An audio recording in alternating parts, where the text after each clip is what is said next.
Assalamualaikum warahmatullahi wabarakatuh. Alhamdulillah. Alhamdulillahilladzi ja'ala al-arda qarara wa ahataha bi sab'i samawat. Alladzi khalaqal hayata liyabluwana wa kataba 'alaina al-mamat. Nahmaduhu tabaraka wa ta'ala hamdan yaliqu bi jalalid dzat wa kamalis sifat. Asyhadu an la ilaha illallah wahdahu la syarika lah. Dzul arsy rafi'ud darajat wa asyhadu anna Muhammadan 'abduhu wa rasuluh al-ma'sum min kulli syahwat. Allahumma salli wa sallim ala sayyidina wa habibina wa maulana Muhammad wa ala alihi wa ashabihi min ahlil khairat. Amma ba'du. Bapak Ibu sekalian rahimakumullah, alhamdulillah.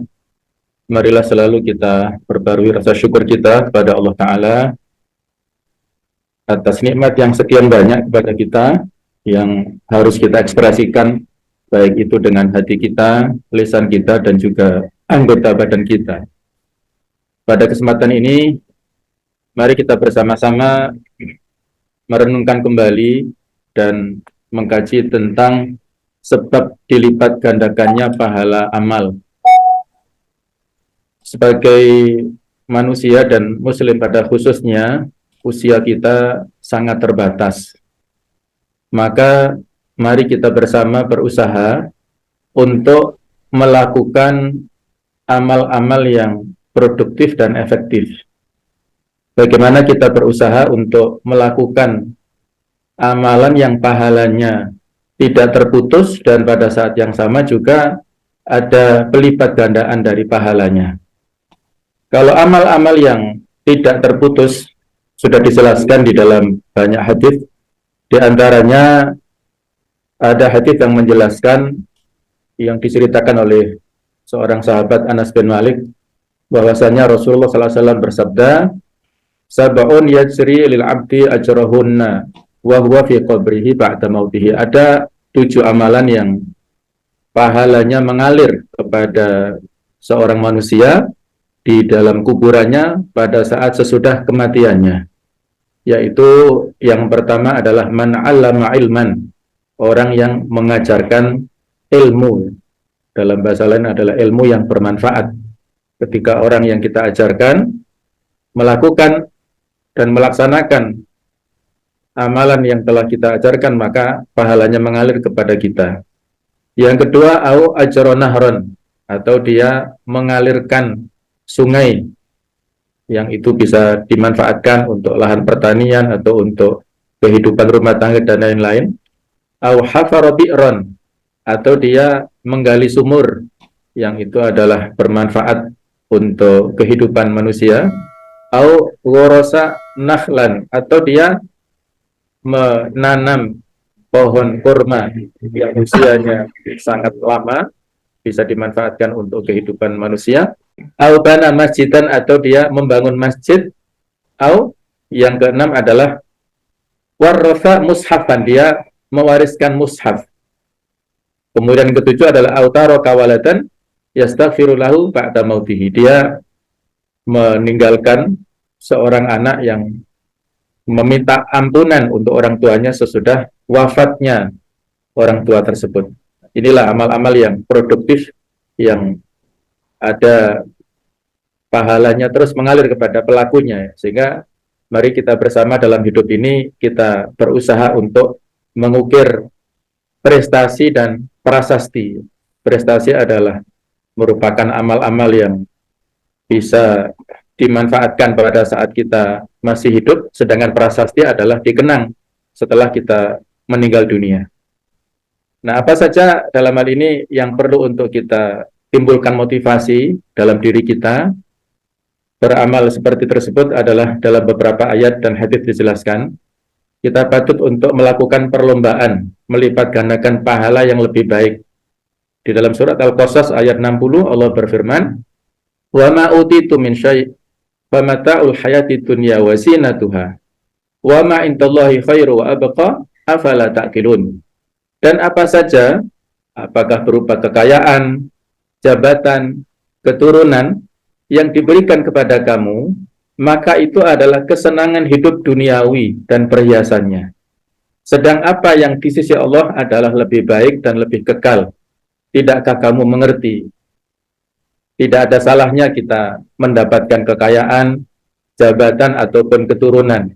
Itu adalah merupakan modal yang bukan hanya kita manfaatkan keberadaannya sebagai wasilah di dunia, tapi bagaimana semua yang kita miliki berupa kekayaan atau kejabatan atau ke anak-anak keturunan ini akan bisa menjadi investasi jangka panjang sampai kita di alam barzakh dan sampai kita di akhirat nanti. Itulah yang kita inginkan bersama, pelipat gandaan daripada amal-amal yang kita lakukan di dunia ini. Jadi dalam beberapa referensi yang lain ada pelipat gandaan pahala itu adalah sebuah kepastian. Teorinya adalah dalam surat Al-An'am ayat 160, man jaa'a bil hasanati falahu asyru amsalihha. Barang siapa yang berbuat kebaikan, dia mendapat balasan 10 kali lipat amalannya. Suatu saat dulu ada kafilah dagang yang dimiliki Utsman bin Affan baru pulang dari Syam. Dicegat oleh para tengkulak di ujung atau di perbatasan kota Madinah. Mereka ingin membeli dagangannya Utsman dengan pembelian yang 2 kali lipat, bahkan 3 kali lipat. Yang saat itu kondisi kota Madinah sedang paceklik, orang-orang kelaparan. Tapi Utsman tidak mau. Beliau mengatakan, saya ingin untuk dibeli 10 kali lipat. Tentunya orang-orang itu, para tengkulak tidak sanggup. Mereka menyerah. Akhirnya ketika kafilah dagang ini sampai ke Madinah, seluruh dagangan Utsman itu dibagi-bagikan kepada para fuqara masakin yang membutuhkan. Sehingga para tengkulak ini protes kepada Utsman, wahai Utsman, katanya Anda menginginkan keuntungan 10 kali lipat. Nah ini kok dibagi dengan gratis kepada mereka. Maka beliau menyampaikan logika ayat seperti ini ya, bahwasanya Allah Ta'ala memberikan pelipat gandaan pahala yang aku dapatkan ini, yang aku lakukan ini 10 kali lipat yang tidak mampu diberikan oleh manusia. Aku ingin balasan ini dari Allah Ta'ala. Inilah makna daripada man jaa'a bil hasanah falahu asyru amsalihha. Nah, bagaimana atau apa saja sebab-sebab pelipat gandaan pahala yang kita inginkan lebih daripada 10 kali lipat itu? Dalam hal ini ada beberapa sebab. Di antaranya yang pertama adalah karena faktor pelakunya. Yang kedua adalah karena amal itu sendiri. Yang ketiga adalah karena dampaknya. Yang keempat adalah karena tempatnya. Dan nanti yang kelima itu adalah karena waktunya. Sebuah amalan itu dilipat gandakan pahalanya oleh Allah Ta'ala karena pelaku dari amal itu adalah orang yang berilmu. Orang yang memiliki ilmu, beramal dengan baik, tentunya dia akan sesuai dengan yang dicontohkan oleh Rasul SAW, sesuai dengan sunnah. Amalannya akan lebih berbobot daripada orang awam yang melakukan suatu amalan. Demikian pula amal yang kita lakukan secara bersama-sama itu lebih baik daripada amal yang dilakukan secara sendiri-sendiri. Sehingga sholat jamaah lebih utama daripada sholat sendirian. Juga sedekah yang dilakukan oleh orang yang susah, yang fakir, lebih mulia daripada orang yang berada. Kalau kita yang mampu mengalokasikan membeli binatang untuk kita korbankan, kita yang punya kemampuan bisa membeli binatang tersebut setiap tahun, itu hal yang biasa. Tapi bagaimana kalau ada orang yang fakir? Ada kisah nyata dari mungkin tetangga saudara kita atau orang lain ya. Kalau di sini ada di kisah di Malang Selatan itu seorang ibu tua namanya Mbok Painem itu. Beliau profesinya sebagai pemulung.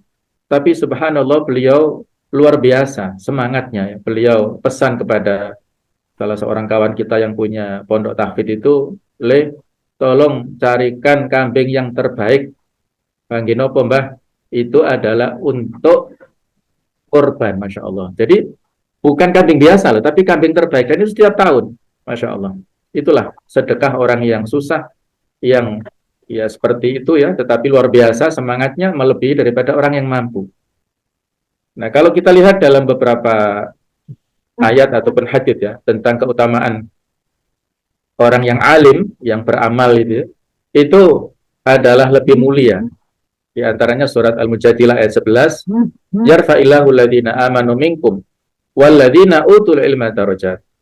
Allah mengangkat orang-orang yang beriman di antara kamu dan orang-orang yang diberi ilmu dengan beberapa derajat.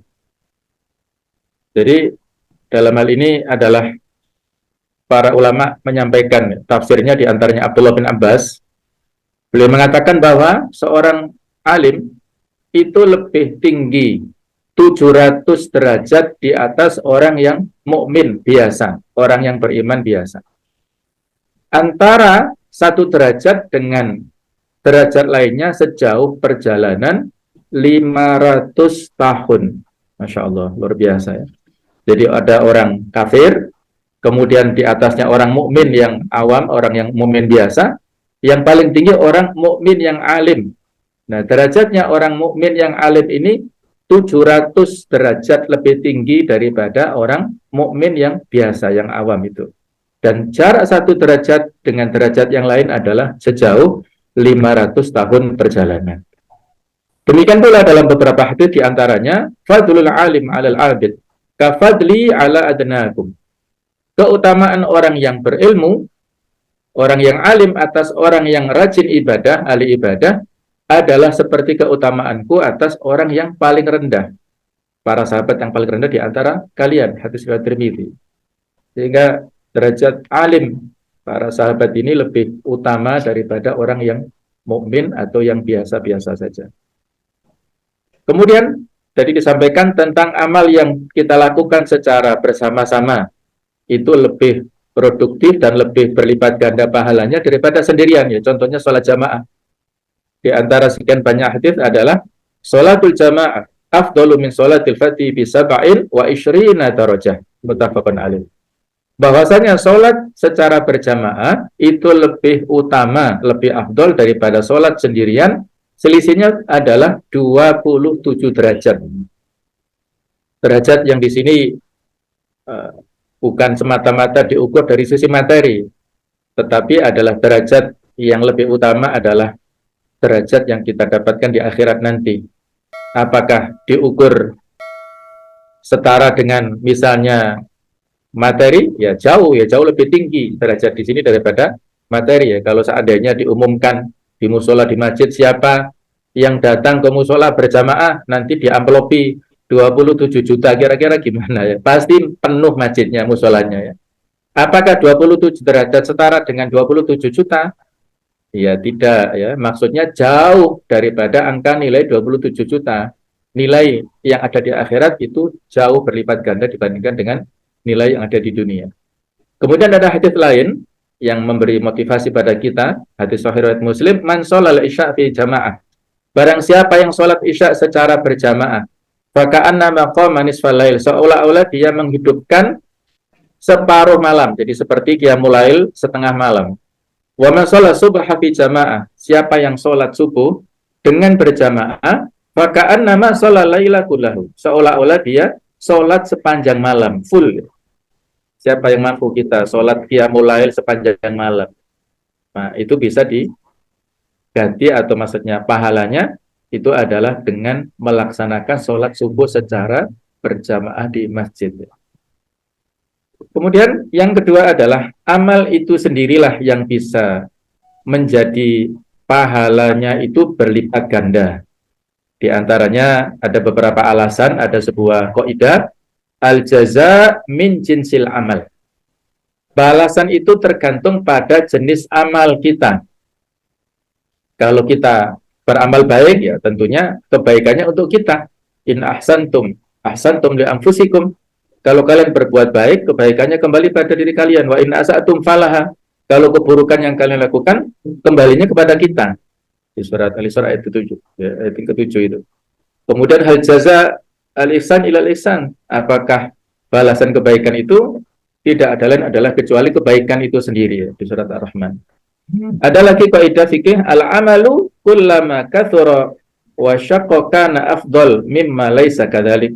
Sebuah amalan itu semakin banyak dan semakin sulit, lebih afdol daripada amal yang tidak seperti itu. Jadi inilah yang perlu kita perhatikan, dan yang lebih penting lagi adalah bahwa bagaimana amal tersebut itu adalah sebuah amal yang masyru' atau amal yang dilegalkan oleh syariat kita, yang ada perintahnya. Barangkali ada sebuah hikmah yang bisa kita ambil daripada kisah dua orang sahabat Nabi SAW. Ketika dua orang sahabat ini dalam sebuah perjalanan, mereka akan melaksanakan sholat, tetapi tidak menemukan air. Akhirnya, dua orang sahabat ini bertayamum, pakai debu yang suci, kemudian sholat. Selesai sholat, mereka berjalan lagi, maka mereka berbeda pendapat karena menemukan air setelah itu.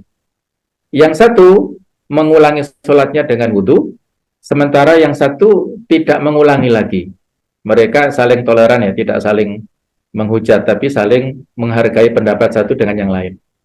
Ketika keduanya satu saat bertemu dengan Rasulullah SAW melaporkan kejadian itu, maka Nabi mengatakan kepada yang mengulangi sholatnya, lakal ajar marrotan, kamu mendapat pahala 2 kali. Dan Nabi mengatakan kepada yang tidak mengulangi sholat, asabta sunnah, kamu sesuai dengan sunnah. Kira-kira mana ini yang lebih tepat dari dua ini ya, dua orang? Kalau kita mendapatkan kasus seperti itu, yang kita tiru sahabat apa? Sahabat B tadi ya, yang cukup yang mengulangi sholatnya atau yang cukup dengan tayamumnya. Nah, para ulama menyimpulkan bahwasanya kalau dia yang pertama tadi mengulangi sholatnya karena dan dia mendapatkan 2 pahala karena 2 kali sholat tadi. Jadi lakal ajr marotan, 2 pahala itu adalah karena 2 kali sholat. Tetapi yang kedua, dia dikatakan asabta sunnah, kamu telah sesuai dengan sunnah, pahalanya bukan hanya 2, tapi bisa 10 kali lipat, bahkan 700 kali lipat, bahkan lebih, karena dia beramal sesuai dengan sunnah. Nah, itulah amal yang masyru' yang harus kita kejar, adalah ahsanu amala, yaitu paling ahsan. Ahsan di sini kata Fudail bin Iyad adalah akhlasuha wa aswabuha, yang paling ikhlas dan yang paling tepat. Nah, kalau kita bandingkan dengan puasa ya, kita sekarang lagi melaksanakan puasa Ramadan. Alhamdulillah, kita berada di negara Indonesia yang kalau dari durasi waktu itu pertengahan lah. Kita tidak seperti contohnya di sini ada negara-negara yang sangat lama ya, bahkan Islandia ini adalah menempuh waktu siangnya untuk puasa itu sampai 22 jam. Ini terlama. Coba ya, dalam satu hari ada 22 jam puasa, sehingga hanya 2 jam saja istirahat. Jadi setelah maghrib berbuka, kemudian sholat maghrib, sholat isya, istirahat sebentar, sudah sahur lagi. Ya Allah ya. Jadi kalau ini adalah sangat lama sekali. Kalau di Turki 17 jam ini. Nah, kalau yang paling pendek adalah di Chili, adalah 9,43 jam ini. Tetapi jangan kecil hati, semakin berat amal yang dilakukan oleh kita sebagai muslim dalam melakukan sebuah amalan, maka al-jaza' min jinsil amal tadi. Pahalanya mengikuti daripada amalnya. Maka di sini tidak perlu kecil hati, pasti Allah Ta'ala adalah zat yang maha adil. Jadi, i'mal qabla an tandam. Ada sebuah nasihat, yaitu beramallah engkau sebelum kamu menyesal. Ini sebuah hikmah dari Imam Ahmad bin Hanbal. Ad-dunya daru amal. Dunia itu adalah negeri tempat beramal. Wal akhiratu daru jaza'. Dan akhirat itu adalah negeri pembalasan. Faman lam ya'mal huna nadima hunad. Maka siapa yang tidak beramal di sini, maka di sana di akhirat dia akan mendapatkan penyesalan. Karena kita masih berada di dunia, apalagi saat ini kita masih berada di bulan Ramadan, mari kita beramal sebanyak-banyaknya sebelum nanti kita menyesal di yaumul jaza', di yaumul hisab, di yaumul akhirah nanti. Kemudian yang ketiga, bahwasanya sebab dilipat gandakan amal itu adalah karena dampaknya, hasil yang didapatkan dari amal tersebut.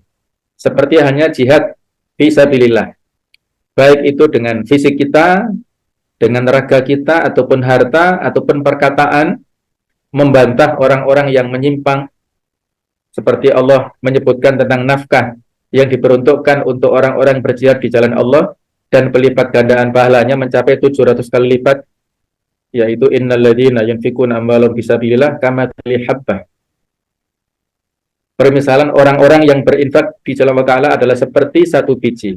Ambatat sab'a asanabila. Yang menumbuhkan 7 tangkai.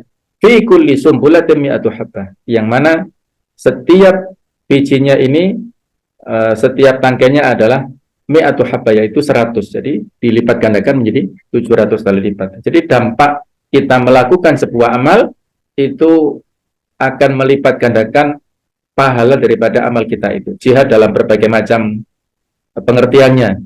Kalau dulu adalah jihad bil anfus atau qitali, kalau sekarang adalah jihad bil ilm, jihad siasi ya, dalam bentuk perbaikan pemerintahan, perbaikan kebijakan dan lain-lain, itu dampaknya akan dirasakan oleh masyarakat. Nah, ini contohnya bahwasanya amal yang berdampak kemaslahatan umat ini jauh lebih utama ya, daripada ibadah sunnah. Sebagaimana dalam hadis, potongan hadis yang cukup panjang, bahwasanya Nabi SAW bersabda, "Ahabbun nas ilallahi anfa'uhum linnas." Manusia yang paling dicintai Allah Ta'ala adalah yang paling memberikan manfaat bagi manusia. Wa ahbul a'mal ilallahi azza wa jalla sururun yudkhiluhu ala muslim. Amal yang paling dicintai Allah Ta'ala adalah yang membuat muslim lain bahagia, menjadikan orang lain tersenyum dan juga gembira. Kemudian au yakshifu anhu kurbatan, mengangkat kesusahan dari orang lain, au yakfi anhu dainan, membayarkan utangnya, atau juga au tatrutu anhu ju'an, bisa menghilangkan rasa laparnya. Apalagi pada saat Ramadan ya, kita memberikan iftar, kita memberikan makanan kepada tetangga dan lain-lain. Wala an amshi ma'a akhin li fi hajatin ahabu ilayya min an a'takifa fi hadzal masjid. Dan apabila aku berjalan bersama saudaraku yang muslim untuk sebuah keperluan, lebih aku cintai daripada beriktikaf di masjid ini, yaitu Masjid Nabawi, syahron, selama 1 bulan penuh. Nah, ini potongannya, masih ada beberapa kalimat lagi, tapi intinya di sini ya, bahwasanya itikaf di Masjid Nabawi ini kan luar biasa.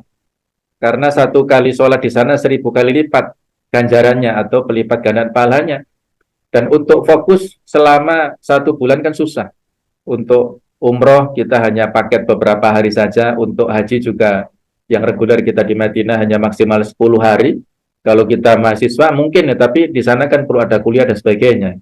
Nah, jadi sudah susah ya. Nah, bagaimana supaya kita bisa mendapatkan pahala yang lebih mulia daripada itikaf di Masjid Nabawi sebulan, yaitu dengan ini, amalan yang pahalanya lebih utama daripada itikaf, membuat muslim lain bahagia, mengangkat kesusahan dari orang lain, membayarkan utang orang lain, dan menghilangkan rasa lapar orang lain. Artinya ini dari sisi dampak itu diukur ya, itu lebih memberikan pelipat gandaan pahala dari amal kita sendiri.